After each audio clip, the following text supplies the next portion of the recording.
நண்பர்களே, கடைசியில எப்படியோ கோட் படத்தை நைட் ஷோ பாட்டு வந்தாச்சு. ஸோ இந்த வீடியோல நம்ம கோட் ரிவ்யூ தான் பார்க்க போறோம். G-O-A-T, the greatest of all time. Okay, அதாவது பேச்சே வரலங்க, பேச்சே வரல. அந்த அளவுக்கு மனசை செஞ்சு விட்டுருக்காரு. இப்படி அப்பவே சொன்னாரு உங்களுக்கு 3 மணி நேரம் படம் போறதே தெரியாதுன்னு. ஆஃப்கோர்ஸ் 3 மணி நேரம் தக்காளி எப்படி போச்சுன்னே தெரியலங்க. கொஞ்சம் கூட பிசுறு தட்டல, கொஞ்சம் கூட சளி போகாட்டி எப்படா விடுவீங்க அப்படி கூட தோணவே இல்லை. சும்மா டாப் மேட்சிங்காக இருந்துச்சு. ஒவ்வொரு சீனும் ஒவ்வொரு ஃப்ரேமும் ஐயோ ஐயோ ஐயோ ஐயோ இது எங்கே போய் சொல்லுவேன், நான் யாருக்கிட்ட சொல்லுவேன், அதான் உங்ககிட்ட சொல்ல வந்திருக்கேன். இந்த ஒரு அணில் ஒரு மீம் பார்த்துருப்பீங்க இல்லையா? அணில் வந்து அப்படியே எக்ஸ்டெண்ட் ஆகிட்டே போகும் தெரியுமா, ஒரு பெரிய அணிலா. அந்த மாதிரி இப்போ நான் ஒரு பெரிய அணிலா வளர்ந்து வந்து நிற்கிறேன். நார்மலைஸ் ஆகுறது காலையில் வரை ஆகும் போல. அந்த அளவுக்கு வந்து ஒரு மாதிரி ஜாலியாக இருக்கு, வைப்பாக இருக்கு. இன்னும் நீங்கள் அந்த படத்தோட வைப்பு போகவே இல்லை. ஸ்டெப் பை ஸ்டெப்பாக அவங்கக்கிட்ட நான் வந்து எல்லாத்தையும் சொல்கிறேன். ஃபஸ்ட்டு வந்து பார்த்தீங்கன்னா படத்தோட first half second half. First ஹாஃபை பொறுத்த வரைக்கும் பார்த்தீங்கன்னா காமெடி, ரொமான்ஸ் இல்லை. ஃபர்ஸ்ட் ஹாஃப் வந்து பார்த்தீங்கன்னா comedy, action, comedy. Most of the comedies வந்து ஒர்க் அவுட் பண்ணியிருக்காங்க. எல்லாம் காமெடி பண்ணி வச்சுருக்காங்க. பயங்கரமாக இருந்துச்சு காமெடியெல்லாம். எனக்கு குழந்தைய நினச்சலாம் டென்ஷன் இல்லை, காந்தியை நினச்சி தான் டென்ஷன். இப்போல்லாம் அலோஃபா சுற்றிட்டு இருக்காரு, வீட்டுக்கும் டைமுக்கு வரதில்லை. இனிமே சத்தியமா குடிக்கூடாதுடா. அதாவது நான் ரொம்ப நாள் கழிச்சு விஜய் படத்துக்கு நான் விழுந்து சிரிச்சது. அதாவது இதுக்கு முன்னாடி நீங்கள் எந்த தளபதி படத்துக்கு கடைசியாக விழுந்து சிரிச்சான்னு எனக்கு ஞாபகமே இல்லை. ஏன்னா அந்த அளவுக்கு வந்து அவர் ஹிட் பண்ணுற ஜானர்ஸில் வந்து காமெடியே சுத்தமாக இல்லாமல் போயிடுச்சு. ஆனால் இந்த படத்தில் நான் ரொம்ப நாள் கழிச்சு ஒரு தளபதி படத்தில் வந்து விழுந்து சிரிச்சது இந்த படத்தில் தான். அண்ட் தென் ஆக்ஷன் சீக்வன்ஸை சொல்லியே ஆகணும். டீசெண்டான ஆக்ஷன் சீக்வன்ஸ் ரொம்ப நான் பிரம்மாண்டமாக இருக்குது அப்படின்லாம் நான் சொல்லவே மாட்டேன். பிரம்மாண்டம் மீன்ஸ் ரொம்ப வந்து நம்ம எதிர்பார்க்க முடியாத அளவுக்கு பயங்கரமாக பண்ணியிருக்காங்க. இந்த மோக்கோ ரோபோட்லாம் வச்சு பண்ணியிருக்காங்க அப்படிலாம் நான் சொல்ல மாட்டேன்.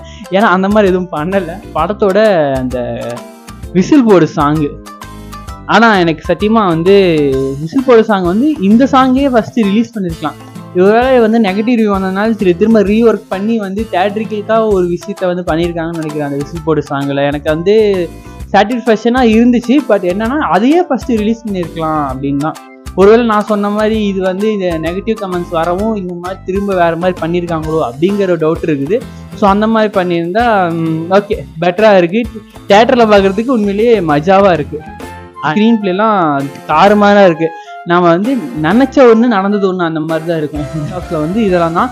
அதே மாதிரி கொஞ்சம் கொஞ்சமாக அதாவது ஃபர்ஸ்ட் ஹாஃப் பொறுத்த வரையும் காமெடியில் ஆரம்பித்து அந்த ஒரு கிராஃப் கொஞ்சம் கொஞ்சமாக அப்படியே ஆக்ஷனுங்க பில்ட் ஆகி இன்டர்வலில் போய் ஒரு சடன் பிரேக் அடித்து அதை நிறுத்தி ஒரு அங்கநாட்டில் ஒரு சுற்றி இறக்கி விட்டா எப்படி இருக்குமோ அந்த மாதிரி சும்மா ஆஹா ரொம்ப நாள் கழிச்சு ஒரு படத்தை பார்க்குறோண்டா அப்படிங்கிற ஒரு ஃபீல் இருந்துச்சு. நீங்கள் எதிர்பார்த்துருக்கவே மாட்டீங்க. ஒரு அன்எக்ஸ்பெக்டட் கிளைமேக்ஸாக தான் இருக்கும். ஆனால் நீங்கள் எல்லோரும் நினச்சி பார்த்துருக்க மாதிரி ஒரு கிளைமேக்ஸ் தான். இதுக்கு முன்னாடி நீங்கள் நிறையா படத்தில் வந்து இந்த மாதிரி இருந்திருந்தால் எப்படி இருந்திருக்கும் அப்படின்னு நினைப்போம் இல்லையா? லிட்டரலாக வந்து விபி அதை தான் பண்ணி வச்சிருக்காரு. நம்ம இந்த மாதிரிலாம் இருந்தால் எப்படி இருக்கும்னு நினைக்கிறோமோ அந்த ஃபேன் தியரியை அப்படியே படமாக எடுத்தால் எப்படி இருக்குமோ அப்படி தான் இருக்குது இங்கே இந்த படமே. அதனால இந்த படம் வந்து எல்லா ஃபேன்ஸுக்கும் சாட்டிஸ்ஃபேக்ஷனாக இருக்குன்னு நான் நினைக்கிறேன். அந்த அப்படியே அப்படியே அந்த இன்டர்வல் வந்து செகண்ட் ஹாஃப்ல போனோம்னா டுஸ்ட்டு மேலே டுஸ்ட்டு.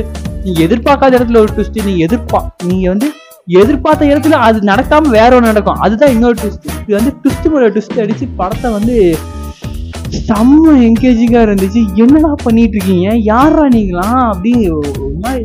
அதாவது இந்த படத்தோட அனௌன்ஸ்மெண்ட் வந்தப்பே வந்து விபியோட பாய்ஸ்லாம் வந்து இந்த படத்தில் இறக்க போகிறாங்க அப்படின்னு நான் ஃபர்ஸ்ட் ஹாஃபில் பார்த்தேன். என்னடா படத்தில் வந்து எங்கடா விபி கேங்கே காணோம் அப்படின்னு பார்த்தா செகண்ட் ஹாஃப்ல எல்லாம் கூடியிருக்கானுங்க.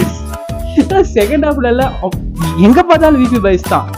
அந்த பக்கம் பார்த்தா விபி பாய்ஸ், வில்லன் சைடு பார்த்தாலும் விபி பாய்ஸ், எங்கே பார்த்தாலும் விபி பாய்ஸ் தான். அண்ட் தென் செகண்ட் ஹாஃப் அதே மாதிரி தான். இப்போ சொன்ன மாதிரி ட்விஸ்ட் அடித்து என்கேஜிங்காக கிளைமேக்ஸ் வரைக்கும் கொண்டு போய் அப்படியே ஒரு டாப்பில் சேப்பாக் ஸ்டேடியம் டாப்பில் கொண்டு போய் வைக்கிறான். அங்கே நிற்கிறான் அவன். 2 சர்ப்ரைஸ் கேமியோஸ் இருக்குது. ஓகே, நான் ஸ்டோரி போட்டிருப்பேன். ஸ்டோரி பார்த்துட்டு தான் நீங்கள் இது வருவீங்கன்னு தெரியும்.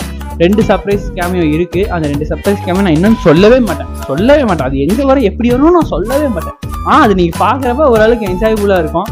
பட் வந்து இந்த படத்தில் வந்து ஒரு தளபதி நான் தான் அப்படிங்கிற மாதிரிலாம் இல்லாமல், ஓகே நான் விஜய், நான் ஒரு ஆக்டர், நான் வந்து இந்த படத்தோட லீட் ரோல், இவங்க எல்லாம் என் கூட நினைக்கிற ஆர்டிஸ்ட், நானும் ஒரு ஆர்டிஸ்ட் அப்படின்னு சொல்லிட்டு டைரக்டருக்கு என்னை அவரே அர்ப்பணிச்சிருக்காருன்னு தான் நான் சொல்லுவேன். ஏன்னா வந்து இதுக்கு முன்னாடி அந்த தளபதி படத்தில் தளபதி தான் கிங்கு அப்படின்னு சொல்லிட்டு, கிங்குன்னு சொல்லினாலும் அட்லீஸ்ட் அவரை பற்றி பில்டப் பண்ணி பேசிகிட்டே இருப்பாங்க.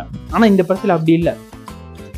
வர எல்லா கேரக்டர்ஸுமே ஈக்குவல் ஸ்க்ரீன் ஸ்பேஸை கொடுத்து, எல்லாருக்குமே ஈக்குவல் பில்டப் கொடுத்து, கேமியா வர ரோலுக்குலாம் வந்து பயங்கரமான இது கொடுத்து, ஏன்னா வேற எந்த ஆக்டரும் எனக்கு தெரிஞ்சு இப்படி பண்ணுவாங்களான்னு தெரியல, ஆனால் விஜய் பண்ணியிருக்காரு. அதுதான் உண்மையிலேயே வந்து ரொம்ப பிடிச்ச ஒரு விஷயம், எனக்கு ரொம்ப பிடிச்சிருந்துச்சு. அதாவது இப்படிதான் நம்ம விஜய் பார்க்கணுன்னு ஆசைப்பட்ட அந்த ஒரு விஜய் இதுதான். இதுக்குமே வந்து அந்த மாஸ் ஆக்ஷன் அதெல்லாம் தாண்டி இந்த மாதிரி வந்து மற்ற ஆக்ட்ரஸுக்கும் அவர் வந்து ஒரு ஸ்பேஸ் கொடுக்கணும், விஜயை மட்டுமே வச்சு காட்டக்கூடாதுங்கிறதான் என்னோட ஐடியா. எனக்கு அப்படிதான் இருந்துச்சு. அது வந்து விபி என்னோட, அதாவது முக்காவாசியான அனில்ஸோட ஃபேன், அது அந்த அந்த முக்காவாசி அனில்ஸோட அந்த ஒரு ஏக்கத்தை வந்து இந்த படத்து மூலியமா அவர் போக்கியிருக்காருன்னு நான் நினைக்கிறேன். அண்ட் தென் கிளைமேக்ஸ் அது அவ்வளோதான் படம் முடிஞ்சிச்சுன்னு எந்திரிச்சு போல அங்கே ஒரு கிளைமேக்ஸ். லிட்டரலாக இந்த கிளைமேக்ஸ் இந்த வந்து பயங்கரமாக இருக்கும். அது நம்ம நீங்கள் எக்ஸ்பெக்ட் பண்ண மாதிரி. ஆனால் தோனி கேமியோ பண்ணாதான்னு கேட்டால் கேமியோ பண்ணியிருக்காரு. அவர் ஃபுட்டேஜ் எடுத்து கேமியோவாக போட்டு விட்ருக்காங்க. ஆனால் அதுக்கே தேட்டரில் அவ்வளோ கேப்ஸு, இது தேட்டராக கிரிக்கெட் ஸ்டேடியமாகிற மாதிரி அவ்வளோ கிளாப்ஸு. ஆனால் வந்து நான் அதுக்கு முன்னாடி ஒரு ஏதோ ஒரு வீடியோ ஒன்று சொல்லியிருப்பேன். வந்து இந்த மாதிரி இதுக்கு முன்னாடி இருக்கிற அந்த ஒரு இதில் வந்து இப்படி விஜய் நிற்பார், அதில் வந்து பின்னாடி வந்து சிஎஸ்கே 2024 இருக்கும். அதாவது சிஎஸ்கே 2024 நடந்த சிஎஸ்கே வர்சஸ் எம்ஐ மேட்சை தான் காட்ட போகிறாங்க அப்படி. ஆனால் சிஎஸ்கே வர்சஸ் எம்ஐ மேட்சை தான் காட்டினாங்க. அது இவங்களே கிரியேட் பண்ண மேட்சா இல்லை ஏதாவது நடந்த மேட்சான்னு தெரியல. ஏன்னா ஒரு ஃப்ரேமில் காட்டுறப்ப அந்த 2022 இருக்கு, இன்னொரு பக்கம் காட்டுறப்ப 2023 இருக்கு, இன்னொரு பக்கம் நான் எதிர்பார்த்து அந்த ஒரு ஃப்ரேம் வரும். அந்த அவங்களுக்கு காமிச்சிருப்பல அந்த வீடியோ, அந்த ஃப்ரேம் வந்து படத்தில் காட்டுவாங்கன்னு பார்த்தா அந்த பின்னாடி அந்த ஃப்ரேமில் அந்த சிஎஸ்கே 2024 காணோம். எங்கடா போச்சு அப்படின்னு சொல்லிட்டு நான் வந்து கன்ஃபியூஸ்ல இருந்தேன். சரி தூக்கிட்டாங்க போல அப்படின்ட்டு. அதான் கைஸ், இந்த படம் ஒரு full top notch Vijay movie. யாரும் கண்டிப்பாக தேட்டரில் போய் இந்த படத்தை பார்த்து என்ஜாய் பண்ணி தள்ளுங்க. ஏன்னா இன்னும் 2 படம் தான், அதாவது இன்னும் less than 3 hours to entertainment us. நம்மளை இன்னும் 3 மணி நேரம் தான் அவர் என்டர்டெயின் பண்ண போறாரு, இன்னும் ஒரு படத்தை மூலியமா. அப்போ நினச்சி பாருங்க, இதுக்கப்புறம் ஒரு படமே வரப்போகுது. அதனால இந்த ரிவ்யூஸ்ல அவன் சொல்றான் படம் நல்லா இல்லை, தேட்டருக்கு போகணுமா, ஹெச்டி ஒட்டு பார்த்துக்கலாம்லாம் விட்டீங்க, வருத்தப்படுவீங்க.